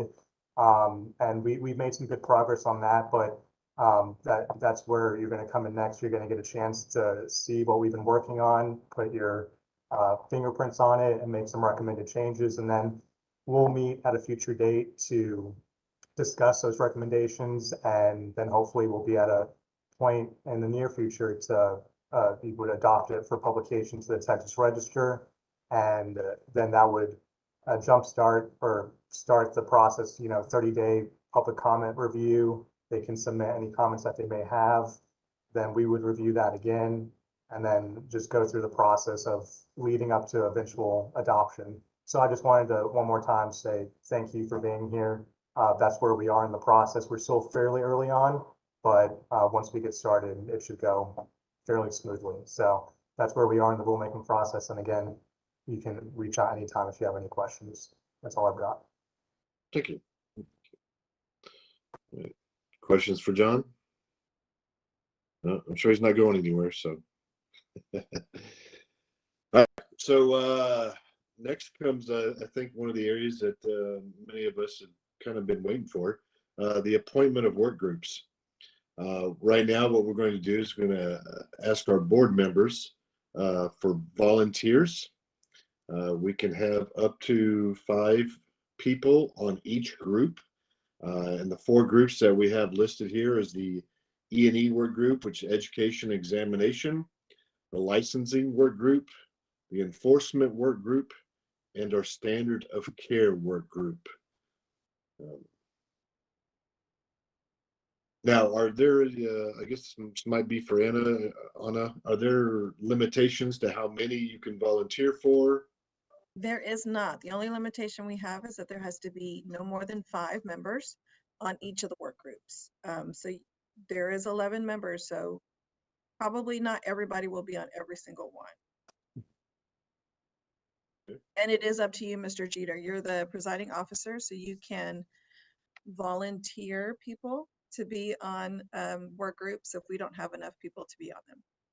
Well, I'd definitely like to hear from other board members. I don't want to start volunteering anything yet, making people upset. So I'll start it off. I know that there are the enforcement and education examination work group are 2 that I'm highly interested in helping to participate with. Okay. Mr. Chairman, you have a few hands up. Mr. Stanford's was up first, and then Brad's, and then Sherry Gaithers, and then Mr. Ochoa. Mr. Stanford, you're muted. Yeah, go ahead, Gary. Mr. Stanford, you're muted. Am I muted now? No, sir, we can hear you. It's the way it is. However, if we're looking for example, changes in the mold assessment consultant realm, that goes across education, code of ethics, all of these different work groups that are going to be established. And I'm sure that goes for mold remediation contractors as well. So I think I and some of my other MACs have some concerns about mold assessment consultants in general. And these work groups are probably going to need to have some overlap. So just wanted to put that out there. Mr. Chairman, Brian Francis, Ms. Stanford, that's a great point. Obviously, Max can populate those different work groups. But Mr. Chairman, if there's something you want to consider at a future meeting, you can create another work group. That's not that's not out of the realm of possibility for you to do that. So just wanted to put that out there as a possibility.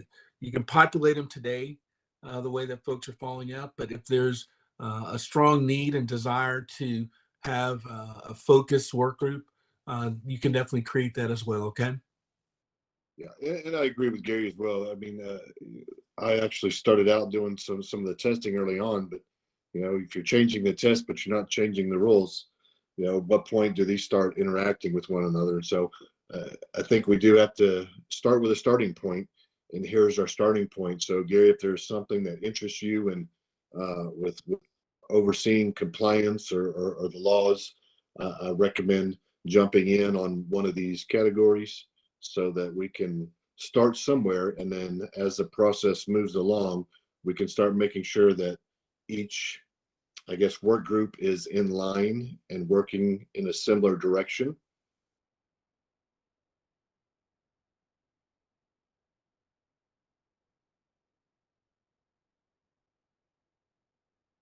Gary, is that something you're interested in volunteering for? Sure. I see there's some other hands up, so you may want to see what other folks are thinking. All right. And I know we had plenty of hands up. I'm going to go based on what my screen is right now. I'm working with a smaller screen today with the video issues I was having. So Blake, you want to chime in? Just wanted to volunteer for the enforcement committee as an MRC. So I know how to get in line, so raised my hand. Perfect. Thank you. And if you would, take your hands down after you volunteer. That way I don't get mixed up anymore. Thank you, sir. Mr. Brad. Thanks, Brad Gam. Appreciate it. May I inquire first, the limitation on 5 members per work group, is that so that we don't establish a quorum and therefore are not required to comply with the Open Meetings Act? Yes, sir, that's correct.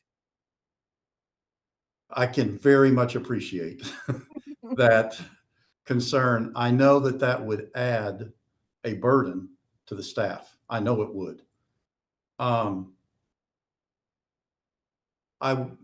There might be, and Mr. Stanford had mentioned something kind of along these lines, because many of us who do see this overlap likely have some suggestions or input we'd like to give. There might be merit in a future agenda that would allow each of the work groups to meet with 5 or fewer participants, but then have a subsequent meeting, which would be subject to open meetings because more people would participate. Again, I don't want to contribute to the staff's burden.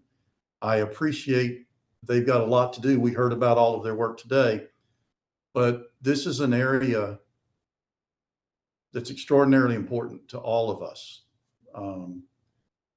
And I know that it's difficult to put into finite categories the complexity of some of these issues that cross over. What are they being trained for? Because that implicates the licensure and therefore the standard of care. And those 3 right there would be very, very interesting. So with that, I would volunteer myself on the education, the licensure, and the standard of care. Okay. And if I may prioritize those, because you may not be able to assign everybody, I would prioritize mine with the education and the standard of care. 1 and 3 on that list. Okay. I appreciate, though, that we've got a lot of talent here and a lot of very knowledgeable people. I'd like to be able to hear and learn the perspectives of a lot more of those if they're on some of the work groups that maybe I don't have the luxury. And so if there is an opportunity to have a few meetings of a work group and where we would be broader based, I think that might be beneficial. Thank you. Mr. Chairman, if I could, Mr. Gam, that's great stuff. Number one, I'm excited that y'all are excited and coming with the ideas. The way the rules kind of come down, licensing is going to encompass a broader category of rules. So just keep that in mind if you really want to touch a lot of things. The other thing is that as we have future meetings, so let's say that we meet in 2 months. I'm just making that up. We meet in 2 months and the work groups have met in between there.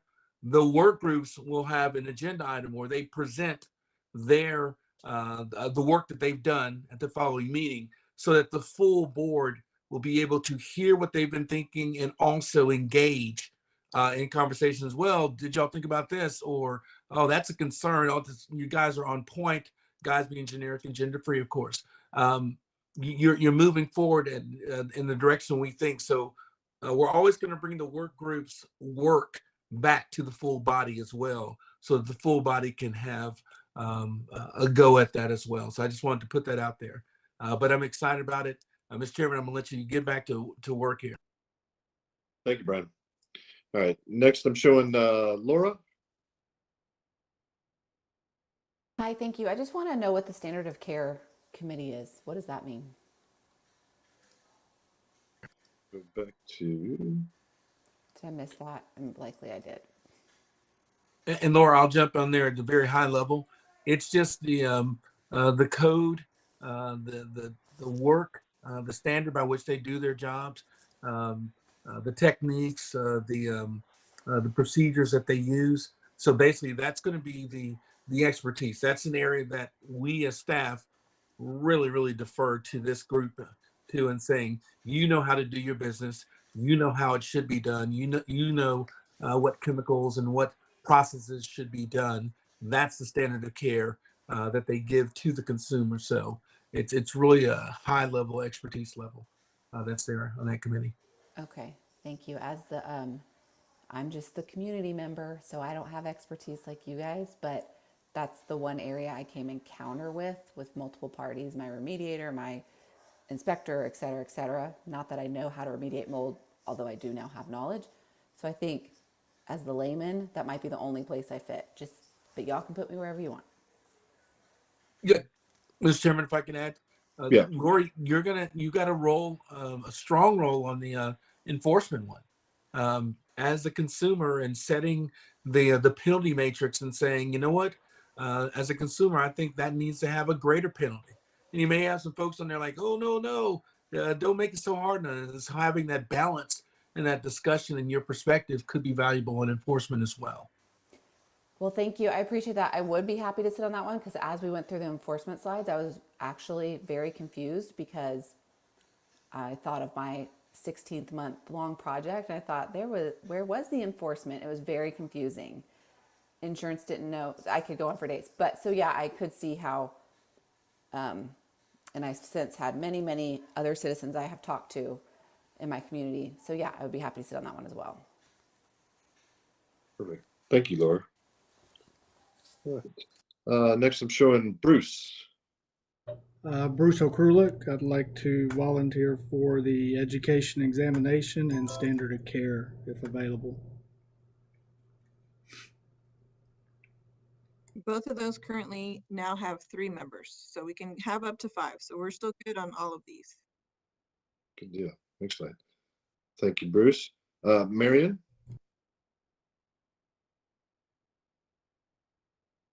Thank you, Mr. Chairman.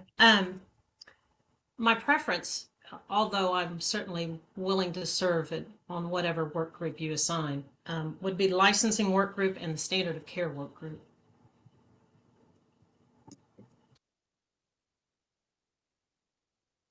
So now the standard of care has 4, licensing has 2, enforcement has 3, and E&E has 3 as well. Perfect. This is Gary Stanford again. Yeah, Gary. Volunteer for education examination work group, licensing work group, and standard of care work group. If those are getting crowded, definitely the standard of care. Okay. That would make 5 total for standard of care, 3 for licensing, and 4 for E&E. Okay, perfect. All right, so Marion and Gary, if y'all can remove your hands. All right, and then we have Victor. Mr. Chairman, thank you. As a mold remediation contractor, I file a lot of notifications online in the portal, and most of my issues that I've dealt with TDLR over the years would be with the customer service through that portal and issues generated by the use of the portal. So whichever group, I'm not sure if it's licensing, handles the notification end of it, I would most like to volunteer for that group, and also enforcement. I'm not sure where we were on the enforcement side. We still have room for that one. Yes, sir. Yeah, I think if I'm not mistaken, that would fall under the licensing, the notification sides, and is that correct? Yeah, that's where that body of rules Yeah. would fall underneath, even though in our organizational structure, it's going to be the compliance division, but the body of rules for the work groups would fall under licensing. Okay, perfect. All right, Lewis. Yes, I'd like to volunteer for the educational and also the licensing. Perfect. Thank you, sir. Let's see here. I have 4. We do have a couple of other people, Ms. Gaither and Mr. Pena do not have boards yet, or excuse me, work groups yet. There's only 1 spot left on enforcement. We do have a couple of other people who have 3 work groups under them. So if you want to take one of those away from them and give one to one of the 2 remaining, we could do that.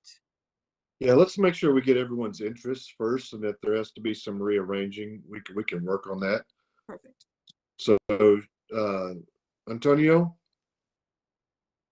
3 that I'm looking at, I would put education and examination, standard of care, and enforcement are the 3 I'm interested in. Knowing that standard of care is full, I'm good with the enforcement and the education.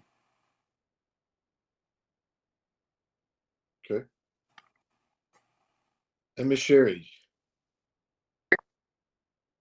Sherry Gaither. I know standard of care is full. I currently serve with IICRC and an adjuster.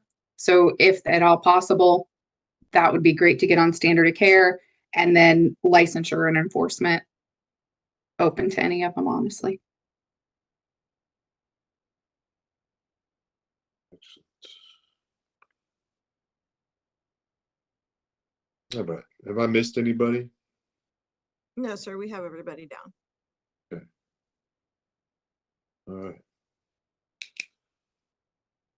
Well, I take it we have to narrow these down right now while we're on the call. Is that correct?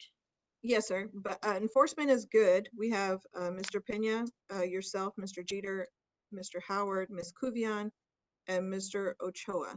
So that's 5. Okay. What are we at on education examination? Education, we have 6. Pena, Jeter, Gam, Okrulik, Stanford, and Acuna.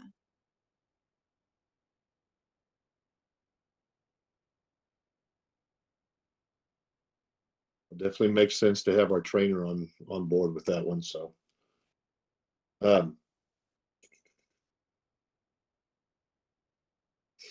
This is Gary Stanford. You can drop me off of education if that gets it to 5. Okay, thank you. Thank you, Mr. Stanford. I really appreciate it. Thank you. Yes, sir. Thank you. All right. And board members, I will send this out to you so y'all don't have to write it down and remember what you have. This will be sent out along with the 2 PowerPoint presentations that we had for y'all as well. Okay. So what's the next one we have? We have licensing, Sherry Gaither, Brad Gam, Marion Armstrong, Gary Stanford, Victor Ochoa, and Louis Acuna. So that was 6. Ms. Gaither has her hand up. Oh, okay, thank you.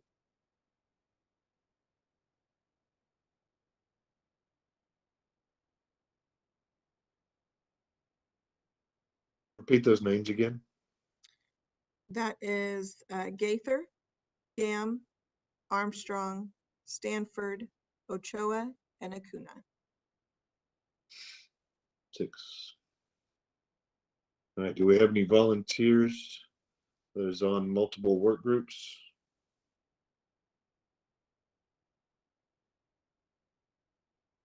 Looks like Ms. Armstrong is raising her hand. Yes, Mr. Chair, Marion Armstrong. If you need me to step aside on licensing, I can certainly do that. Okay. Thank you very much. Thank you. Anna, what is Ms. Armstrong still remaining on? So she is on standard of care. Okay. And that's important to you, right? Board member Armstrong? Okay, great. Great. Perfect. Okay. We're down to our last one. Yes, so we have standard of care work group. That is Pena, Gaither, Gam, Kuvion, Okrulik, Armstrong, and Stanford. Okay. So there's 2 of them here that we need to get some volunteers for removal. Step aside.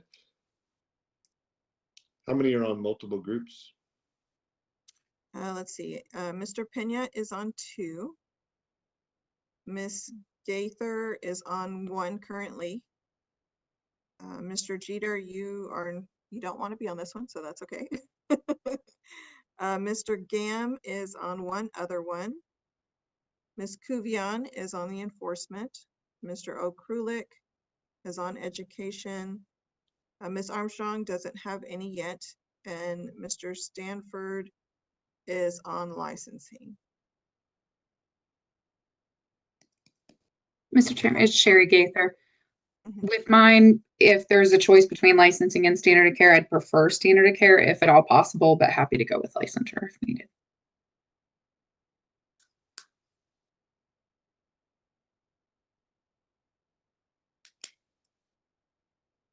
May I ask a question? This is Laura Kuvion. With these committees Yes. or work groups, obviously we have smaller conversations, but then do we bring anything back here to the group? Yes. There's still more conversation once we come back to the group? Yes, that is correct. We'll have an advisory board agenda item. So the whole board will hear what y'all were talking about in your work group. Mr. Gam has his hand raised. Is there an opportunity to have a 5th work group? Is one of these 4 categories sufficiently broad? And is there any merit in doing that? Just wanted to inquire about that possibility. There is a possibility to have a lot of people with a lot of background and a lot of expertise. It sure would be nice if a lot of them could give their contributions. And I appreciate the full board is going to hear from everyone periodically, but that initial input would certainly be wonderful to hear from so many people. Ms. Gam, there is the possibility of having that 5th work group. Since kind of going back what Jonathan talked about earlier, since it's not on the agenda today, we can't do that. However, I think it's important to for this group to do its first work and look through those groups and say, here's what we think the 5th work group can be, and we can take that up at the next meeting and go from there. But I think that's a great idea, and I think it's a wonderful problem to have. Typically, the chair, Mr. Jeter, is like begging people to get on, to volunteer and to have a board that is so committed and so driven to get the work done and have everyone volunteer. And I think that's just a good problem to have, and so I'm really excited about that. But yes, Mr. Gam, we can do that. We can give that work to the group here and say, think about what the fifth work group could be, and we can bring it up at the next meeting. Yeah, I figured the standard of care was going to be a big one. That's why I didn't initially volunteer to be on there. But I mean, we still have one more that we need to volunteer to just stick with one other word group.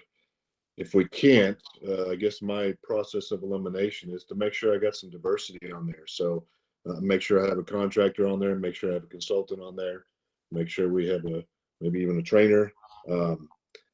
So if we have any volunteers, I would much rather prefer that at this point, or maybe we can go through there now.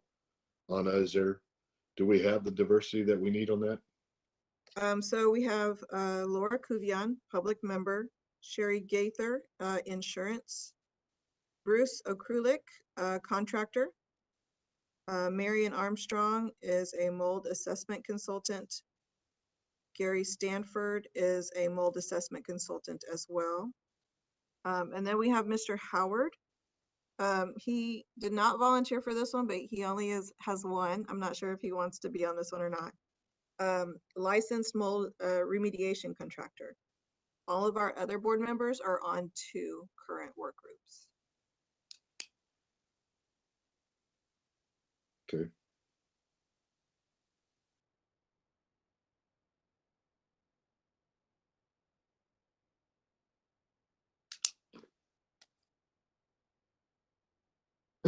Gary Stanford again. Yes, sir, Gary. I might ask some direction from the staff and from the chair. I have real concerns about mold assessment consultants, that being the weak link in all of TDLR's and program. And I specifically wanted on that work group. But if there's another way to have input and to make sure that we have a good program at the end of it, I'll be happy to defer to the other MAC on the work group. Okay. In my conversations with the MACs, I think they know that I'm driven and passionate about cleaning up our side of the street. Yes, sir. Sure. All right. We don't have any other volunteers. I'm going to have to take Gary up on his offer, which is greatly appreciated. Ms. Stanford, are you on enforcement? He is not, no. He's not? Okay. This is Mr. Pena.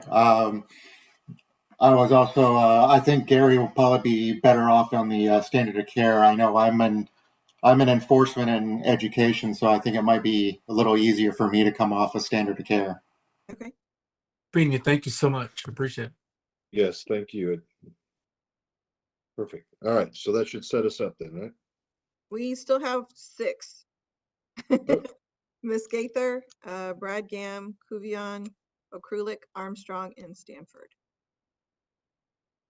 So let's see. Miss Gaither is insurance. Brad Gam and Bruce Okrulik are contractors. Laura Kuvian is the public member, and Armstrong and Stanford are our MACs. Okay.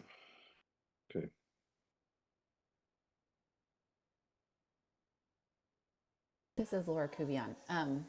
I do have to go.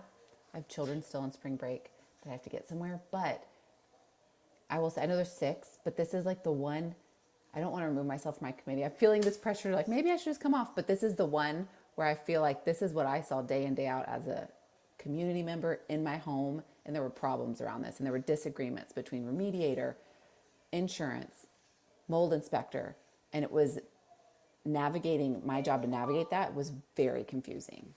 And so I want to advocate that I stay on that one because that's the one where I feel strongly about.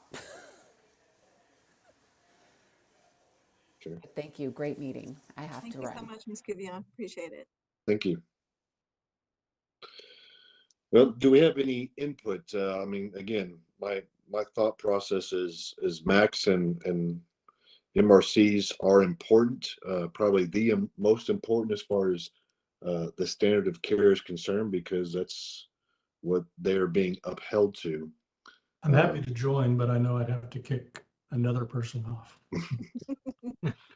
Right. And even from the contractor side, I mean, it's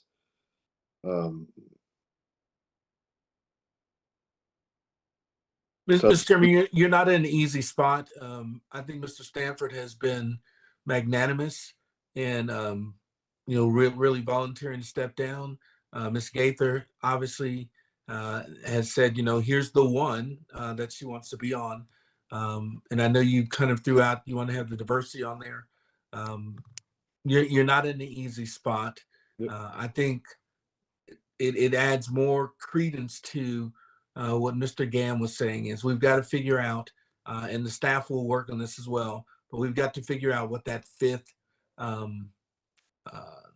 viable, not just doing it for, a consolation prize, but really figure out what that fifth work group can be that can add value, that can kind of take the cross section of these elements, because it's important to get this group working and get them up and running.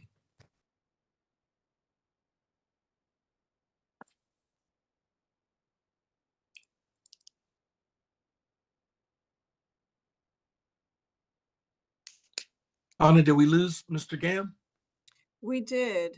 Looks like he signed off. Either he signed off or we lost him. I'm not sure. Okay.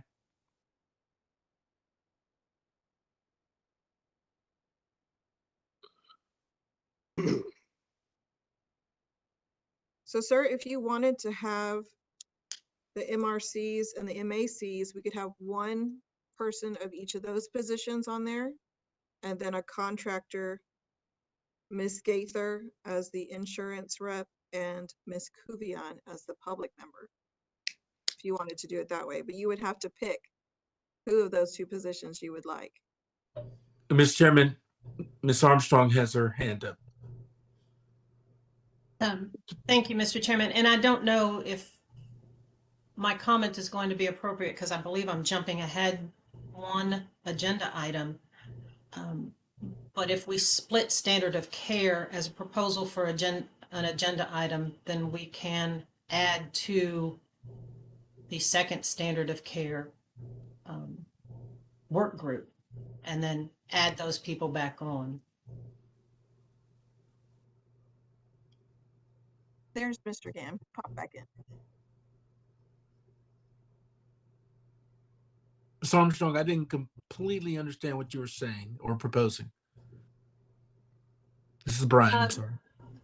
It appears to me that the standard of care portion of our current licensure and rules could be quite an extensive task to undertake.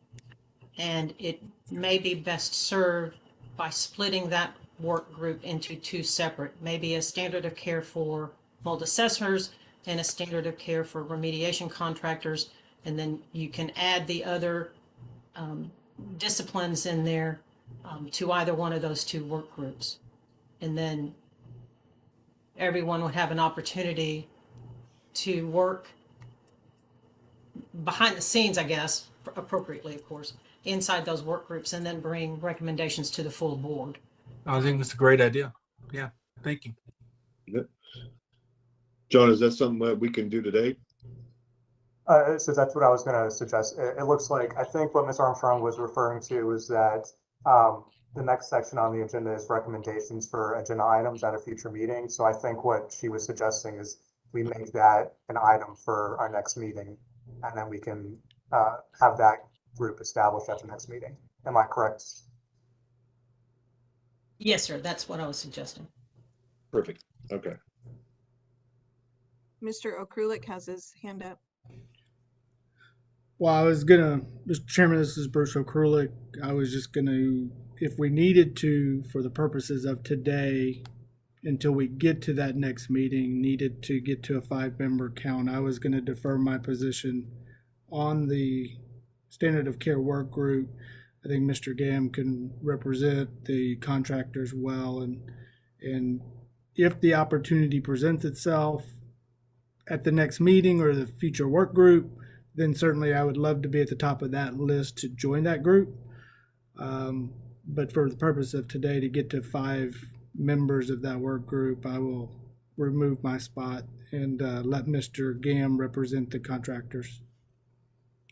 Perfect. Thank you, Bruce. Mr. Gam, I saw you get your hand up. I appreciate that. And Bruce, thank you. For an agenda item for the next meeting, if I may suggest, I think Ms. Armstrong has made an excellent proposal to consider bifurcating the work group. I'd like to suggest as an alternative, with the staff's strong input, would there be a opportunity to have that one work group exceed the 5-member max and go ahead and be subject to open meetings? It's such an important topic, and there are so many people that have valuable input to give. Maybe it would be worth the additional effort to exceed 5 and have that standard of care receive input from everyone. It's just, I would suggest that as a possible agenda item for the next meeting. Thank you. Mr. Chairman, Brian Francis. I tell you what, man, I'm so excited being back. This group is working so good. I think that's fantastic. If it's okay, what we'll do is we will craft that, Jonathan will craft an agenda item so broadly that we can talk about bifurcating the one work group, creating a brand new work group, a 5th one, if we need to, or expanding the number of folks that are on the work group. So what we'll do is we'll write in such a way that we can hit every angle of this process to make sure that we're not hamstrung as we go into this process. But I think these are just great recommendations coming from this group. So I really appreciate it. Thank you, Brian. All right, so Anna, I guess that finally does it for us. 5 on each group. Yes, sir. Perfect. Any last comments before we move on? Oh, is that Gary? I see your hand up. Gary Stanford again. I don't know if this would be appropriate. We don't know each other. We're not sure about each other's backgrounds or what agenda each person's bringing to this board. I don't know if it would be appropriate to email one another with a short description of what you hope to accomplish by sitting on this board. I know what my agenda is, and that is to clean up the consultant side of the street, which is, having served on the Texas Department of Health Mold Task Force in 2004, we thought licensing was going to cure a lot of ills. Unfortunately, consultants are still doing the same thing at great expense to consumers, Texas consumers and builders and contractors and the public, as they were 20-something years ago. So what is in front of this board is extremely important. I think everybody ought to know where I'm coming from, and I'd kind of like to know where everybody else's objectives are serving on this board. If it's a resume enhancer at 77, I don't need that, and I will tender my resignation immediately. If we're going to get something done, I'm on board. Gary, thank you for the comments. I want to hurry up and finish our appointment of work groups, and we'll definitely talk about that as far as the recommendations, if that's something that the group wants to do. So with no further questions or issues, comments for the work groups, yay, we'll finally move on to our longest take this meeting. So all right, so recommendations for agenda items for the next board meeting. I know we've had 2 of them. Anna, do you want to recap those for us? So I have the standard of care work group expansion. I didn't catch the first one. What was that one? Basically the same thing. One was just creating a second group of 5 members, different members, maybe a couple that were kind of on both sides. And then the other one was from Mr. Gam as far as a larger meeting that would be subject to the quorum. And the third was just possibly creating a brand new work group, a 5th work group that didn't exist right now. Correct.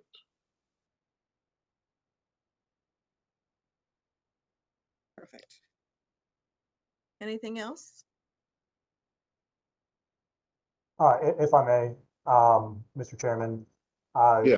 presumably before our next meeting, you guys will have eyes on the package that we've been working on. So I would like to have some discussion on the work that's been done and recommendations that you may have based on what you've reviewed in between now and the next meeting. So a discussion on the rules package. Okay. Yes, sir, Brad. May I ask Mr. Parker, in the draft, did that include a review from the 2021 informal working group and some recommendations that they had made in writing to TDLR? Yes, I believe it did. There were some meetings with industry, internal work group meetings and everything. So that has been addressed in this package. Very good. So that wouldn't need to be an additional item. It would just be included in the submission that the staff is bringing forward. Right. That's something we would be discussing. Very good. At the next meeting. Thank you.